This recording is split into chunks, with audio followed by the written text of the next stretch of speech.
Welcome दोस्तों, आज के इस लेक्चर में आपका स्वागत है। आज के इस लेक्चर में हम डेफिनाइट इंटीग्रल्स के जो एप्लीकेशन है वो देख रहे हैं। ठीक है, application of definite integral chapter number 6 हमारा शुरू है। उसमें से दो कंसेप्ट हमने देखे थे, एग्जांपल भी देखे थे। आपने वो वीडियोस नहीं देखे तो डिस्क्रिप्शन में लिंक है, वहां पर जाके आप देख सकते हैं, या चैनल के प्लेलिस्ट में भी आपको मिल जाएगा अप्लाइड मैथमेटिक्स 2 के। ठीक है, तो देखिए आज का लेक्चर में हम लास्ट टॉपिक शुरू करेंगे, जो है हमारा वॉल्यूम किस तरह से फाइंड आउट करते हैं डेफिनेट इंटीग्रल का यूज करके। ठीक है, तो चैनल को सब्सक्राइब नहीं किया तो जरूर सब्सक्राइब कर दीजिए और साथ में बेल आइकन को भी प्रेस कर दीजिए। तो चलिए आज का लेक्चर स्टार्ट करते हैं। तो वॉल्यूम ऑफ सॉलिड रिवॉल्यूशन किस तरह से हम फाइंड आउट करेंगे वो हम देखेंगे। तो यहाँ पर देखिए वॉल्यूम ऑफ सॉलिड रिवॉल्यूशन। ठीक है, तो अभी देखिए यहाँ पर सॉलिड बॉडी होगी। ठीक है, मतलब अभी यहाँ पर देखिए हमारे पास फार्मूला है, इस तरह का फार्मूला हम यहाँ पर यूज करेंगे। वॉल्यूम इसे हम वी भी बोल सकते हैं शॉर्टकट में। v equal to integration of a to b y pi into integration a to b y square dx। इसका मतलब होता है कि हमारे पास एक कोई भी फंक्शन दिया होगा। ठीक है, तो अभी देखिए हमें अगर वॉल्यूम निकालना है उसका, तो ये फार्मूला हम यहाँ पर यूज करेंगे, pi integration of a to b y square dx। ठीक है, तो ये क्या है, लिमिट्स है, ए और बी उस फंक्शंस की लिमिट रहेगी जो कर्व वगैरह कुछ दिया रहेगा उसकी। ठीक है, तो वाई स्क्वायर, वाई क्या होगा हमारा, वाई इक्वल टू होता एफ ऑफ एक्स, मतलब फंक्शन ऑफ एक्स होगा। मतलब यहाँ पर देखिए v equal to integration of a to b, यहाँ पर है पाई वाई स्क्वायर मतलब एफ ऑफ एक्स का हम लेंगे स्क्वायर और डी एक्स। इस तरह का ये फार्मूला हम यहाँ पर यूज करेंगे। हर एक एग्जांपल में यही फार्मूला हमें यूज करना है। ठीक है, सिर्फ हमें लिमिट फाइंड आउट करने की ए से बी तक। तो ए से बी तक ये इस तरह का कोई कंटिन्यू फंक्शन रहेगा। ठीक है, तो सॉलिड ऑफ रिवॉल्यूशन मतलब वॉल्यूम ऑफ सॉलिड रिवॉल्यूशन, मतलब अगर कोई बॉडी रहेगी, इस तरह से मैं एक्सिस ड्रॉ कर लेता हूँ। अगर समझो मेरे पास एक ट्रायंगल है यहाँ पर। ठीक है, ये ट्रायंगल मैंने यहाँ पर लिख दिया। तो अभी मैं क्या करूंगा, इस ट्रायंगल को जो हमारा एक्स एक्सिस है उसके अराउंड एक्स एक्सिस को एज अ सेंटर में कंसिडर करूंगा। और अगर ये जो ट्रायंगल है इससे इस तरह से रोटेशन करूंगा गोल गोल गोल गोल इसके साथ में, तो देखिए ये इस तरह से इस तरफ भी सेम टू सेम फिगर करेगा और ये रोटेशन करेगा गोल गोल गोल गोल उस एक्सिस के साथ में। तो क्या हो जाएगा कि ये एक सॉलिड रिवॉल्यूशन हो जाएगा। जैसे देखिए अगर आपने एक बुक लिया, बुक को आप हाथ से ऐसे घुमाएंगे गोल गोल, या मैं कैलकुलेटर लेता हूँ, इसको हम ऐसे गोल घुमाएंगे तो क्या करेगा, ये गोल एक एरिया तैयार करेगा, एरिया क्रिएट करेगा अपने आजू बाजू में। ठीक है, तो ये जो एरिया है उसी को हम वॉल्यूम बोलते हैं। ठीक है, और जो सॉलिड वॉल्यूम होगा वो, तो उसका रिवॉल्यूशन करने के बाद किस तरह से हम वॉल्यूम फाइंड आउट करेंगे वो हम देखेंगे अभी। ठीक है, तो आप समझ लीजिए इतना अभी के लिए कि हमें पहले लिमिट चाहिए ए से बी तक इस तरह की, फिर जो भी फंक्शन रहेगा वो एक्स वेरिएबल में हम कन्वर्ट करेंगे। ठीक है, फिर यहाँ पर हमारा जो फार्मूला है वो v equal to pi integration a to b f of x square dx, ये हम यूज करेंगे। इसमें वैल्यूज पुट करेंगे और हमारा आंसर आ जाएगा। ठीक है, तो ये आप ध्यान में रखिए फार्मूला। ठीक है, चलिए अभी और कुछ आपको बताता हूँ मैं कंसेप्ट। तो यहाँ पे देखिए और चीजें मैं आपको बता देता हूँ किस तरह से रहेगी। तो यहाँ पर देखिए समझो हमारे पास एक राइट एंगल ट्रायंगल है। ठीक है, ये राइट एंगल ट्रायंगल है 90 डिग्री का, इस तरह से हम समझेंगे। ठीक है, अभी देखिए ये राइट एंगल ट्रायंगल है। अगर मैं इस ट्रायंगल को यहाँ पर मैंने किसी एक साइड के साथ में इसे रोटेशन करूंगा, तो समझ लीजिए मैं यहाँ पर इस साइड के साथ में रोटेशन करूंगा, ये सेंट्रल एक्सिस हम कंसिडर करेंगे। और इसे अगर मैं गोल गोल रोटेशन करूंगा तो देखिए ये इस तरह की फिगर हो जाएगी। ठीक है, इस तरह की फिगर, मतलब यहाँ पर देखिए ये फिगर इस तरह की हो जाएगी। ठीक है, मतलब ये क्या हो जाएगा, एक टाइप का कोन हो जाएगा, राइट सर्कुलर कोन। तो मतलब हमारे पास अगर कोई राइट एंगल रहेगा, उसको एक साइड से हम रोटेशन करेंगे, रिवॉल्यूशन करेंगे, तो हमें मिलेगा इस तरह का कोन। ठीक है, देखिए यहाँ पर ये राइट एंगल ये भी इस तरह से रोटेशन करेगा, तो सॉलिड राइट एंगल कोन मिल जाएगा हमें। ठीक है, राइट सर्कुलर कोन मिल जाएगा इस तरह से। अगर हमारे पास कोई देखिए रेक्टेंगल में यहाँ पर लिखता हूँ, समझ लीजिए हमारे पास एक कोई रेक्टेंगल है। ठीक है, इस तरह का ये रेक्टेंगल है। अगर रेक्टेंगल को मैं रोटेट करूंगा तो क्या होगा, रोटेशन करने के बाद समझो मैं इस साइड से इसे रोटेशन करूंगा, इस साइड के साथ में इसे सेंट्रल एक्सिस कंसीडर करूंगा। ठीक है, ये रेक्टेंगल है इस तरह का, तो इसे मैं ऐसे गोल गोल घुमाऊंगा इस साइड से, इस साइड के साथ में, इस साइड से। ठीक है, तो देखिए इस साइड से हमें ये मिल जाएगा इस तरह का। तो रोटेशन अगर हम इस तरह से करेंगे तो ये क्या हो जाएगा, एक गोल गोल तैयार हो जाएगा। तो गोल मतलब क्या हो जाएगा, एक सिलेंडर के टाइप में इस तरह से इसका ये हो जाएगा। ठीक है, इस तरह से सिलेंडर की तरह हो जाएगा अगर मैं गोल गोल रिवॉल्यूशन करूंगा ये तो, ठीक है, इसका वैल्यू। फिर देखिए लास्ट में अगर मेरे पास कोई सेमी सर्कल है, मतलब हाफ सर्कल इस तरह का, और अगर मैं इस सर्कल को इस तरह से इस साइड के साथ में रोटेट करूंगा तो ये इस तरह से गोल गोल घुमाने के बाद एकदम पूरा सॉलिड बॉल की तरह हो जाएगा गोल, ठीक है, इसका वॉल्यूम। ठीक है, तो इस तरह की चीजें हो सकती है, हमारे फिगर में भी इस तरह का रहेगा, इसलिए मैंने आपको बता दिया। बहुत सिंपल है, एक ही फार्मूला आपको यूज करना है, ठीक है, ज्यादा फिगर ड्रॉ करने की भी जरूरत नहीं है, ठीक है, कुछ ही केसों में आपको फिगर ड्रॉ करनी होती है, वो भी बहुत ज्यादा सिंपल होती है, ठीक है। तो प्रॉब्लम देखते हैं अभी हम, प्रॉब्लम के जरिए आपको और अच्छे से क्लियर हो जाएगा। तो चलिए स्टार्ट करते हैं। तो दोस्तों देखिए हमारा पहला एग्जांपल है, find the volume of right circular cone generated by the revolving the line y equal to 3/4 x about x axis between the ordinate x is equal to 0 to x is equal to 4। इस तरह से हमारा question दिया हुआ है, ठीक है। तो यहाँ पर मैं जो लाइन दी है वो लाइन लिख देता हूँ मैं, given y equal to 3/4 x इस तरह से मैं दिया हुआ है। अभी देखिए हमें रिवॉल्विंग द लाइन, तो क्या पता है, find the volume of right circular कोन। तो राइट सर्कुलर कोन फॉर्म हो रहा है हमारा, ठीक है। राइट सर्कुलर कोन मतलब इस तरह का ये कोन रहेगा, ठीक है, कोन, आपने कोन देखा होगा उसी टाइप का ये राइट सर्कुलर कोन होगा। Revolving the line y equal to 3/4x, ये जो लाइन का इक्वेशन है इसे हमने रोटेट किया है कर्व को, about x axis between the ordinate x is equal to 0 to x is equal to 4। मतलब देखिए फिगर में आपको समझाने के लिए एक फिगर ड्रॉ कर लेता हूँ। यहाँ पर देखिए वर्टिकल लाइन है, हॉरिजॉन्टल लाइन, ये एक्स एक्सिस, ये वाई एक्सिस हो जाएगा हमारा, यहाँ पर ये 0 होता है। तो अभी देखिए हमारा क्या है कि लाइन की कहाँ से कहाँ तक मूव हो रही है, देखिए x is equal to 0 to x is equal to 4। तो यहाँ पर x is equal to 0 to x is equal to 4, यहाँ तक ये लाइन होगी, और यहाँ पर x की वैल्यू देखिए ये 0 है, ठीक है। यहाँ पर इस पॉइंट पर x इज इक्वल टू 0, ये पॉइंट, तो इन दोनों के बीच में लाइन है।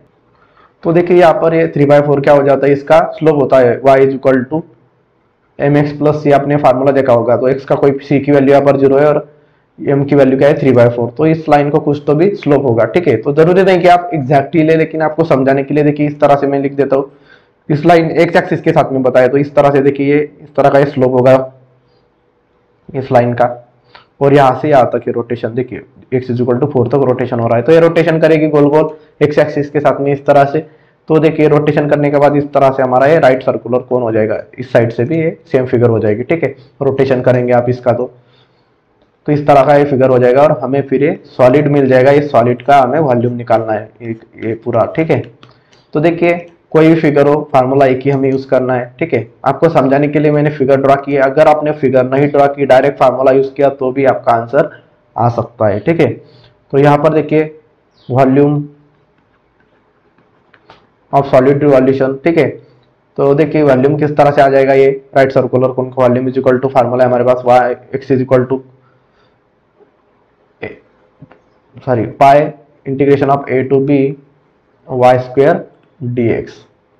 तो देखिए वेरिएबल x में ही हमारा इक्वेशन है, ठीक है। तो ये volume v equal to a to b, तो लिमिट्स क्या है 0 से लेकर 4 तक, 0 से लेकर 4 तक, y square is equal to मतलब 3/4x, और ये ब्रैकेट का स्क्वायर हो जाएगा और ये dx। तो v equal to pi integration of 0 to 4, 3 का स्क्वायर हो जाएगा 9, 4 का स्क्वायर हो जाएगा 16, और ये x स्क्वायर dx। तो v में जो 9/16 है इसे राइट में शिफ्ट कर दे, लेफ्ट में शिफ्ट करेंगे हम, तो यहाँ पर पाई इस तरह से 9π/16 हो जाएगा, ये मल्टीप्लिकेशन करेंगे तो, और यहाँ पर integration of 0 to 4x square dx, इस तरह से ये आ जाएगा। So v equal to 9π/16, x square का इंटीग्रेशन हो जाएगा x³ 3, और इंटीग्रेशन की लिमिट है 0 से लेकर 4 तक। तो v इज इक्वल टू 3 1 3, 3 3 9, तो यहाँ पर बचेगा 3π/16, ठीक है, 3 × π/16, और यहाँ पर x³ है मतलब 4³ माइनस लोअर लिमिट 0 की cube. So v equal to आ जाएगा 3π/16, 4 का क्यूब हो जाएगा 4 4 16, 16 और 16 4 64, इस तरह से, ठीक है। तो यहाँ पर देखिए 4 4 16, और या इस तरह से भी कर सकते हैं, 16 वन ज़ा 16, 16 फोर ज़ा 64, 3 मल्टीप्लाई बाय 4 पाई हो जाएगा 12 पाई, और ये वॉल्यूम हमारा इस तरह से आ जाएगा v इक्वल टू 12 पाई। अभी देखिए हमारा स्क्वायर हम क्या लिखते हैं, स्क्वायर यूनिट, ठीक है। तो यहाँ पर हम लिखेंगे वॉल्यूम होगा तो यहाँ पर हमें इसे लिखना पड़ता है क्यूबिक यूनिट, क्यूबिक यूनिट्स, ठीक है। एरिया रहेगा तो स्क्वायर यूनिट और वॉल्यूम रहेगा तो क्यूबिक यूनिट, ये आपको ध्यान में रखना है, ठीक है। चलिए नेक्स्ट एग्जांपल देखते हैं। तो देखिए हमारा एग्जांपल नंबर अभी 4 है। एग्जांपल नंबर 4 हमारा दिया हुआ है, find the volume of the solid generated by revolving ellipse x square upon 9 plus y square upon 4 is equal to 1। तो हमारा जो इलिप्स है उसे हम अगर रोटेशन करेंगे तो किस तरह से एक्स एक्सिस के साथ में रोटेशन करना है, तो हमारा जो वॉल्यूम जनरेट होगा वो वॉल्यूम हमें निकालना है यहाँ पर, ठीक है। तो यहाँ पर जो गिवन है वो लिख देंगे हम यहाँ पर, पहले given x square upon 9 plus y square upon 4 is equal to 1। तो देखिए हमारा जो इलिप्स का स्टैंडर्ड फार्मूला होता है वो होता है इस तरह से, x square upon a square plus y square upon b square is equal to 1। तो ए जो होता है हमारा ये एक्स इंटरसेप्ट मतलब एक्स कोऑर्डिनेट होता है, और वाई जो होता है वो वाई एक्सिस पर जो इंटरसेप्ट हो रहा है, वाई एक्सिस को जहां पर ये इंटरसेप्ट करेगा ये बी की वैल्यू, और जहां पर एक्स एक्सिस को इंटरसेप्ट कर रहा है वहां पर वो ए की वैल्यू होती है। तो यहाँ पर देखिए ए की वैल्यू क्या आ जाएगी, ए स्क्वायर मतलब यहाँ पर 9 है, तो 9 किसका स्क्वायर है 3, तो ये 3 आ जाएगा। फिर बी स्क्वायर मतलब हमारा जो बी है तो बी क्या आ जाएगा 2 का स्क्वायर, यहाँ पर इसे लिख सकते हैं, तो बी की वैल्यू 2 आ जाएगी हमारी यहाँ पर। तो एक्स एक्सिस पर हमारा 3 रहेगा और वाई एक्सिस पर 2 रहेगा। इलिप्स के जो एग्जांपल रहेगा उसमें हम इस तरह से करते हैं, ठीक है। एरिया के लिए भी हमने इस तरह का एक फार्मूला या इस तरह का एग्जांपल देखा था, ठीक है। तो यहाँ पर मैं देखिए इलिप्स ड्रॉ कर लेता हूँ, डिस्क्रिप्शन में मैंने लिंक दे दिया है, वहां पर आपको सारी कर्व मिल जाएगी, ठीक है। आपको पहले ही बताया था मैंने, ठीक है। तो यहाँ पर इलिप्स का फार्मूला भी सारे फार्मूलाज आपको वहां पर मिल जाएंगे, ठीक है। तो यहाँ पर देखिए ए इज इक्वल टू 3, तो एक्स का जो डिनोमिनेटर है ए है, तो यहाँ पर देखिए यहाँ पर इलिप्स का यहाँ पर एक्स एक्सिस के साथ में 3 होगा वैल्यू, और बी मतलब वाई एक्सिस पर 2, पॉजिटिव 2 है इसलिए वाई की वैल्यू यहाँ पर 2 होगी। तो इस तरह से हमारा इलिप्स हो जाएगा, इन दोनों पॉइंट में से गुजरेगा, ये दोनों पॉइंट में से जाएगा, मतलब देखिए इस तरह से इलिप्स हो जाएगा, ठीक है। इस तरह का इलिप्स हो जाएगा, ठीक है। मेरी फिगर थोड़ी ठीक कर देता हूं मैं, देखिए यहाँ पर इस तरह से इलिप्स होता है, ठीक है। इस तरह से हमें इलिप्स मिल जाएगा। तो इसका जो देखिए सॉलिड पार्ट है यहाँ पर वॉल्यूम, ये वॉल्यूम हमें निकालना है इसके अंदर का, ठीक है। तो देखिए किस तरह से निकालेंगे वॉल्यूम, तो हमारे पास फार्मूला है। तो लिमिट देखिए यहाँ पर, तो हमारे पास लिमिट है x की लिमिट क्या होगी हमारी यहाँ पर, तो हम क्या करेंगे देखिए यहाँ पर x इज इक्वल टू 3 है, तो इस तरफ भी यहाँ पर x की वैल्यू -3 रहेगी, क्योंकि एकदम सिमेट्रिक होता है एक्स एक्सिस और वाई एक्सिस को, ठीक है। तो यहाँ पर -3 होगा, यहाँ पर y की वैल्यू 2 है तो यहाँ पर y की वैल्यू -2 होगी। तो हमारा जो इक्वेशन है उसे हम in the form of x variable convert कर देंगे, और फिर x की लिमिट हम यहाँ पर अप्लाई करेंगे, ठीक है। तो देखिए हमारा जो गिवन इक्वेशन है ये इस तरह का है। तो यहाँ पर मैं इसे फिर से लिख देता हूँ, x square upon 9 plus y square upon 4 is equal to 1।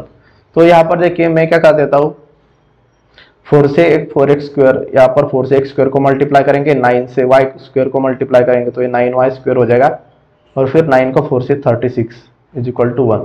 इस तरह से मैंने क्रॉस मल्टीप्लीकेशन कर दिया, एलसीएम ले लिया, ठीक है, और डिनोमिनेटर सेम कर दिया। अभी देखिए यहाँ पर लेफ्ट साइड में क्या बचेगा हमारा, 4x square plus 9y square, ये 36 डिनोमिनेटर में, तो ये 1 को मल्टीप्लाई में आ जाएगा, इस तरफ शिफ्ट करेंगे। तो अभी हम क्या करेंगे, y को लेफ्ट में रहने देंगे और बाकी सारी टर्म्स को राइट में शिफ्ट करेंगे। तो यहाँ पर बचेगा 9y स्क्वायर, और यहाँ पर पहले ये 36 है, तो यहाँ पर इस तरफ 4x स्क्वायर शिफ्ट करेंगे तो ये -4x स्क्वायर हो जाएगा। यहाँ पर y स्क्वायर रहने देंगे और यहाँ पर 9 डिनोमिनेटर में आ जाएगा, मतलब ये 1/9 हो जाएगा, इस तरफ शिफ्ट करेंगे तो ये 1/9, और यहाँ पर 36 - 4x स्क्वायर, ब्रैकेट के बाहर 1/9 कर दिया, मतलब ये पूरे ब्रैकेट को डिवाइड में है, ठीक है। तो अभी हम ब्रैकेट ओपन कर देंगे, तो यहाँ पर देखिए 36 डिवाइडेड बाय 9 और ये -4x स्क्वायर डिवाइडेड बाय 9 हो जाएगा इस तरह से। तो y square is equal to देखिए यहाँ पर वाई स्क्वायर की वैल्यू आ जाएगी हमारी वाई स्क्वायर इक्वल टू 36/9। तो देखिए यहाँ पर हम दोनों टर्म्स को 3 से डिवाइड कर सकते हैं। 3 3 जा 9 और 36 को 3 से डिवाइड करेंगे तो 12 3 जा 9, इस तरह से 12/3। या इस तरह से डायरेक्ट भी कर सकते हैं, 9 से 36 को डिवाइड, तो 9 1 जा 9, 9 4 जा 36। तो यहाँ पर 4 माइनस 4x² 9 इस तरह से आ जाएगा वाई स्क्वायर की वैल्यू। तो देखिए हमारा यहाँ पर हम इसे एज इट इज रहने देंगे और अभी फार्मूला यूज करेंगे वॉल्यूम का। तो देखिए यहाँ पर volume is equal to integration of, यहाँ पर पाई इंटीग्रेशन ऑफ एक्स की लिमिट क्या है हमारी -3 से लेकर +3 तक। वेरिएबल एक्स है इसलिए एक्स की लिमिट ले रहे हैं, अगर वाई की वेरिएबल होता अंदर यहाँ पर फंक्शन में तो हम वाई की लिमिट लेते, ठीक है। तो यहाँ पर देखिए पाई -3 to 3 और ये वाई स्क्वायर dx। तो v equal to pi integration of -3 to 3, sorry a to b होता है हमारा फार्मूला स्टैंडर्ड, ठीक है। अभी हम इस पे लिमिट पुट कर दे -3 to 3। वाई स्क्वायर की वैल्यू देखिए 4 माइनस 4x²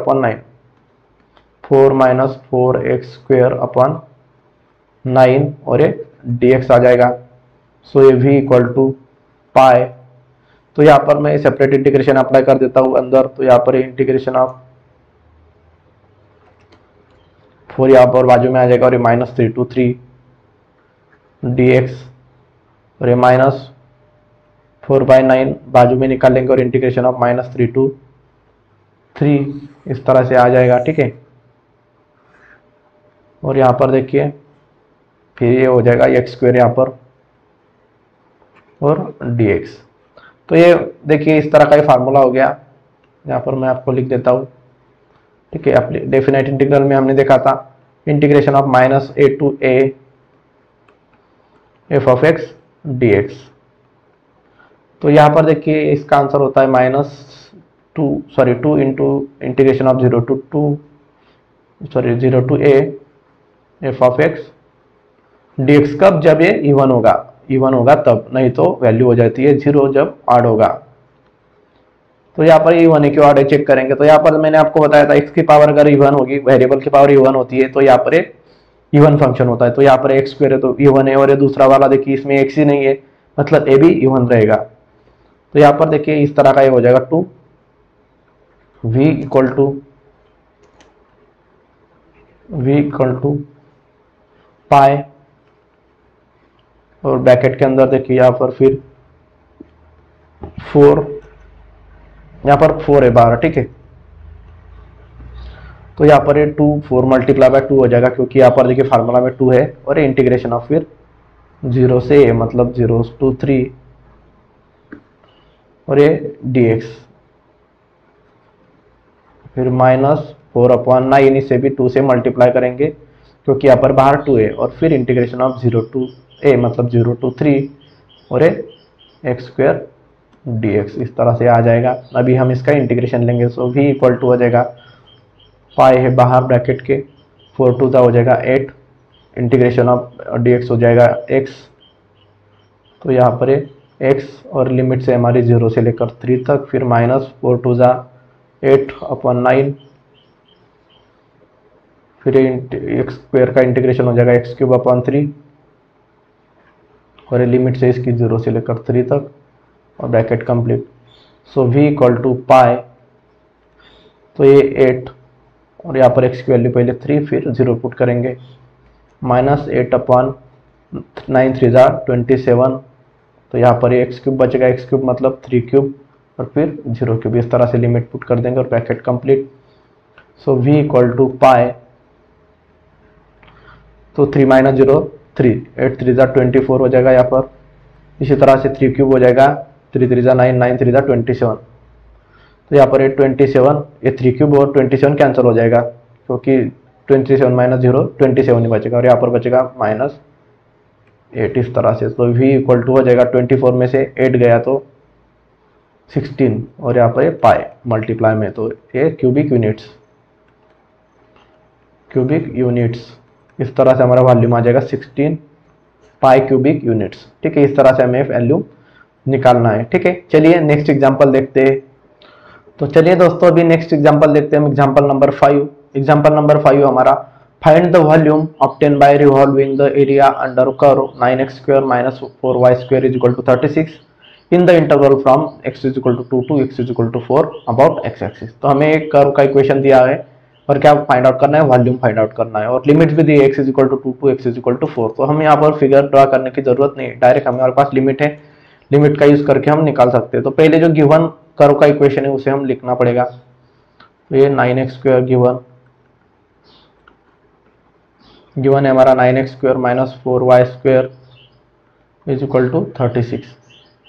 तो यहाँ पर देखिए हम क्या करेंगे, 9x² 36 को इस तरफ शिफ्ट करेंगे तो 36 हो जाएगा माइनस, और यहाँ पर +4y² इस तरफ शिफ्ट हो जाएगा, -4y² का +4y² हो जाएगा। 4 को मैं लेफ्ट में शिफ्ट करूंगा तो ये हो जाएगा, देखिए यहाँ पर 9x² या -36/4 दोनों को डिवाइड करेगा और यहाँ पर बचेगा y²। तो देखिए यहाँ पर अभी हम क्या करेंगे, यहाँ पर एक कॉमन ले लेंगे 9/4 और यहाँ पर डिनोमिनेटर में 4 है, तो मैं यहाँ पर अगर 9/4 कॉमन ले लेता हूँ तो यहाँ पर बचेगा x², और यहाँ पर 36 में से 9 निकाला तो ये 9 4 36 और 4 तो बाहर है, तो मतलब x² - 4 बचेगा यहाँ पर, और ये = y²। तो ये y² = 9/4 x² - 4, इस तरह से वैल्यू आ जाएगी हमारी y² की। ठीक है, अब ये वैल्यू हम यूज करेंगे। तो देखिए यहाँ पर मैं फार्मूला लिख दूँ तो वॉल्यूम का, volume = integration of a to b y² dx। तो यहाँ पर आ जाएगा पाई a से b, लिमिट क्या हमारी 2 से लेकर 4 तक, तो यहाँ पर 2 से लेकर 4 तक, y² की वैल्यू हमारी है 9/4 x² - 4 dx। 9/4 को पाई से मल्टीप्लाई करेंगे तो ये 9π/4 हो जाएगा, और इंटीग्रेशन की लिमिट है 2 से लेकर 4 तक, 2 से लेकर 4 तक, और x² - 4 dx। तो देखिए यहाँ पर 9π/4 हम इस तरह से लिख देंगे। फिर देखिए ब्रैकेट के अंदर सेपरेट इंटीग्रेशन अप्लाई करेंगे तो x² का इंटीग्रेशन हो जाएगा x³ और लिमिट से 2 से लेकर 4 तक, फिर -4 का, और इंटीग्रेशन 4 आ जाएगा हमारा x, इस तरह से लिमिट हो जाएगी, इंटीग्रेशन ऑफ 4 हो जाएगा x। ठीक है, और यहाँ पर x की लिमिट दे देंगे हम 2 से लेकर 4 तक।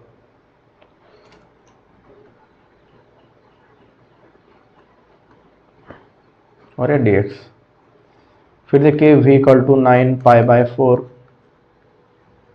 इन ब्रैकेट, तो लिमिट पुट कर देंगे 3 डिनोमिनेटर में, इसे बाजू में निकाल लेंगे, और यहाँ पर बचेगा x³ मतलब 4³ और फिर माइनस लोअर लिमिट 0³ -4, फिर यहाँ पर 4 - 2, इस तरह से, सॉरी यहाँ पर 2³ होना चाहिए। ठीक है, अरे ब्रैकेट कंप्लीट हो जाएगा यहाँ पर। ठीक है, तो v = 9/4 4 का क्यूब हो जाएगा 64 डिवाइडेड बाय 3, और यहाँ पर 1 मिनट 1/3 एज इट इज लिख देंगे हम पहले, और यहाँ पर 4 का क्यूब 64 और 2 का क्यूब हो जाएगा 8, फिर -4 - 2 हो जाएगा 2 × 4 हो जाएगा 8। तो ये v = 9π/4 इन ब्रैकेट 64 - 8 हो जाएगा 56, और यहाँ पर डिनोमिनेटर में 3 मल्टीप्लाई करेंगे तो, और यहाँ पर -8। तो अभी यहाँ पर देखिए 9π/4, यहाँ पर 56 और 8 3 24/3, इस तरह से डिनोमिनेटर सेम कर देंगे, 3 से 8 को मल्टीप्लाई कर दिया तो, फिर ये 9, यहाँ पर देखिए एक चीज़ हो सकती है, ये 3 1 = 3, 3 3 = 9, तो यहाँ पर बचेगा 3π/4। 56 में से अगर 24 हम निकाल देंगे तो यहाँ पर देखिए कितने बचेंगे हमारे 32। ठीक है, 32 हमारा यहाँ पर बच जाएगा। तो 4 1 = 4, और यहाँ पर आ जाएगा 4 8 = 32, तो 8 × 3π हो जाएगा 24 pi square units, sorry square unit नहीं, क्यूबिक यूनिट, क्योंकि हमारा यहाँ पर वैल्यू में, तो 24 पाई क्यूबिक यूनिट्स, ये हमारा फाइनल आंसर आ जाएगा। ठीक है। इस तरह से हमारे एग्जाम्पल हमें सॉल्व करने थे। ठीक है, तो अभी यही डिफरेंट डिफरेंट टाइप के एग्जाम्पल थे, बाकी को तो सेम ही है। ठीक है, अगर आपके पास लिमिट्स नहीं दी होगी तो हमें पता है कि हम क्या करते हैं, दोनों इक्वेशन को in the form of y consider करते लिखते, और फिर दोनों के जो लिमिट्स होती है या जो इक्वेशन होता है हम इक्वेट करते हैं पॉइंट फाइंड आउट करने के लिए। ठीक है, हमने देखे थे एरिया फाइंड आउट कर रहे थे उस टाइम पर कि किस तरह से हम कोई भी जो कर रहेगा उसकी लिमिट्स किस तरह से फाइंड आउट कर सकते हैं। तो वही मेथड हमें यूज करनी है और फिर वाई स्क्वायर का इक्वेशन मिल जाएगा आपको, तो आप डायरेक्ट आंसर निकाल सकते हैं। तो दोस्तों हम यहीं पर रुक जाते हैं। हमने जो इंपॉर्टेंट एग्जांपल थे जो ज्यादातर रिपीट हो गए थे आपके एग्जाम में एमएसबीटी के, तो वो हमने सारे कवर कर लिए। ठीक है, तो इस तरह से आप स्टडी कीजिए, बाकी के एग्जाम्पल भी आपको सॉल्व करते आ जाएंगे अगर आपने प्रीवियस लेक्चर सारे देखे इस चैप्टर के। तो ठीक है, तो मिलते हैं कल के लेक्चर में। कल के लेक्चर में हम नेक्स्ट चैप्टर शुरू करेंगे, एप्लीकेशन ऑफ, पहले तो एक मिनट देख लेता हूं मैं। ठीक है, तो पहले हमारा डिफरेंशियल इक्वेशन चैप्टर है और फिर एप्लीकेशन ऑफ डिफरेंशियल इक्वेशन है। ठीक है, तो डिफरेंशियल इक्वेशन नेक्स्ट चैप्टर शुरू करेंगे, बहुत सिंपल चैप्टर है। ठीक है, तो मिलते हैं कल के लेक्चर में, तब तक टेक केयर, बाय बाय।